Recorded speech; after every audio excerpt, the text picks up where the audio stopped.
Hello and welcome to this review of my GT Media i85, or as I like to call it, that controller keyboard thing. I got this off of eBay. I don't normally spend money on keyboards anymore. The channel is basically entirely reliant on donations, but this was just $10 with free shipping and it looked absolutely fucking abysmal, so I figured, what the hell, I'll get a good laugh out of it. It's been a while since I did a really sweary video and it wasn't like anyone was going to donate something like this. So what this is basically a BlackBerry keyboard imprinted on a controller. It's got a little trackpad at the top as well, plus a bunch of extra keys, including arrow keys here, which makes it already better than a 60% keyboard. It's even got RGB, by which I mean exactly that. You can choose between red, green, and blue. So it's actually RG or B, really. There's no other colors nor any other patterns other than static. It is useful though because you can see the buttons better, plus you can tell whether it's in standby mode or not. Now, I went into this plastic piece of shit thinking that this would be worthy of a mighty rant, and that's partially true. It basically is just like using a laptop, except much worse. Plus, designing a keyboard in the shape of a controller is effectively the keyboard engineer's equivalent to apostasy when you think about it. But bizarrely enough, this thing overall doesn't really bother me all that much. Big anticlimax, I know, but honestly it's not as bad as I thought it would be, to which no one is more surprised than I am, by the way.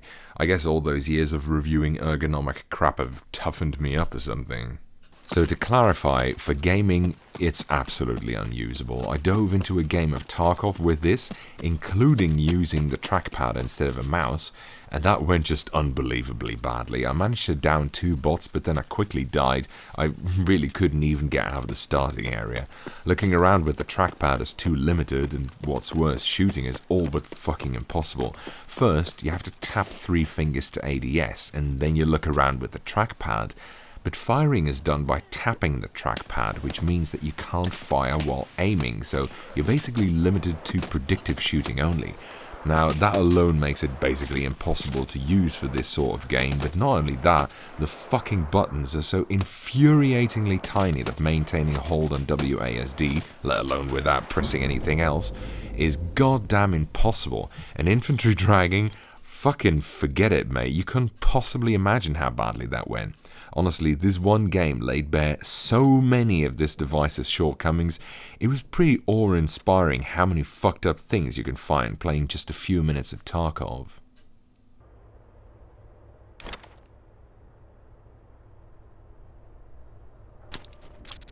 So for gaming it's unusable, and frankly I didn't attempt any other gaming than this and some old turn-based games with it, like Astral Tournament, and sure, that's fine I guess. Really though, it's an obvious write-off in this respect, but that's actually okay, you can just put it to the side, it's not like it's badly in the way or anything. It's just 15 by 10 centimeters big, less than 2 centimeters thick, and it weighs only 109 grams, or in units that think eggs grow on plants, 1,682.127 grains. Seriously? Eggplants? They don't even look like eggs. And grains? Grains of what? Anyway, it's flat, so it doesn't slip around too much, and it doesn't take up too much space. The flatness originally sounded like it'd be terrible, but it makes it so that you can easily and stably lie it down and use it like that, so it's actually an advantage, I think. For large typing sessions, again, it's really not great. The switches are the same type of silicone keys that you get on TV remote controls and similar devices, so they feel absolutely awful. It's like typing on fake tits. They're mushy as all hell, and the buttons are entirely too small and too close together, plus the spacebar's bigger size makes it register a bit unreliably.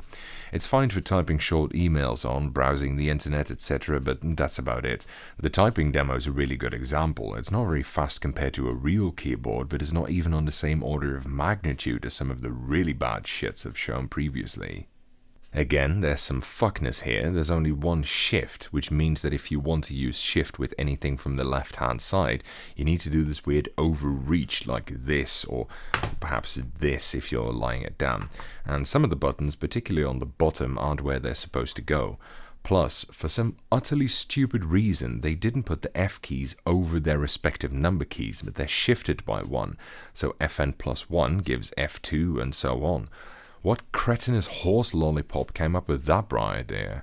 The trackpad is quite useful, although it's of course nowhere near as good as a mouse, but it is at least functional. It's somewhat small, which makes extended movement difficult, and neither is it very precise, which is one of the reasons why playing games on it is so awful. Plus, it sometimes registers non-existent key presses from time to time, and for no apparent reason.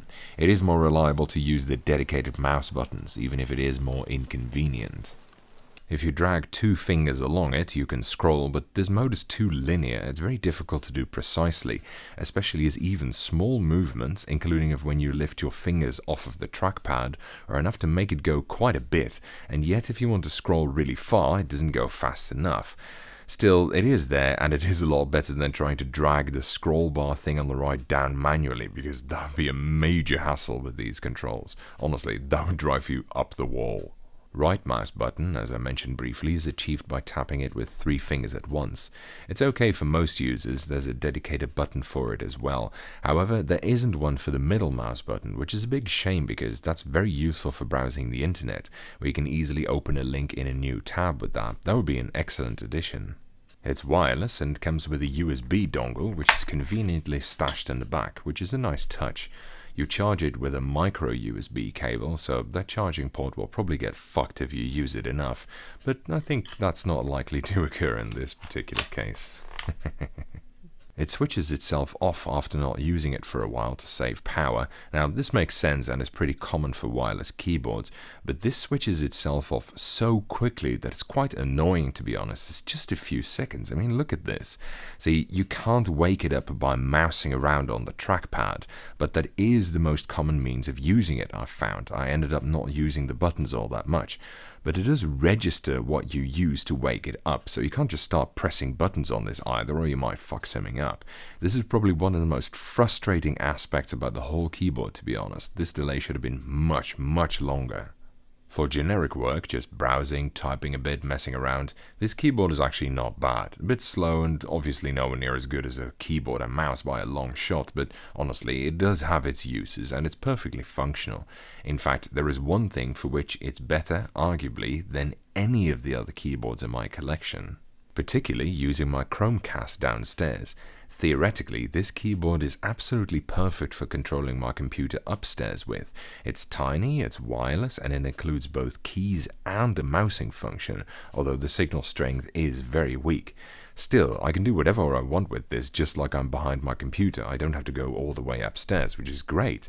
It even has volume controls, so this is actually almost perfect for this purpose. None of my other keyboards have this combination of functionalities. So, the reach is just not quite good enough to reach all the way through the floor when you're sitting down, so you need to hold your hand up very high, and then you can basically select a video, and can I mouse over? Oh god, this is impossible to see. At just $10, this really is about the price of a remote control, and it works semi-admirably in that capacity. So, despite being at best mediocre and at worst absolutely awful at the majority of things you use a mouse and keyboard for, this is actually a genuinely useful tool for a pretty attractive price point.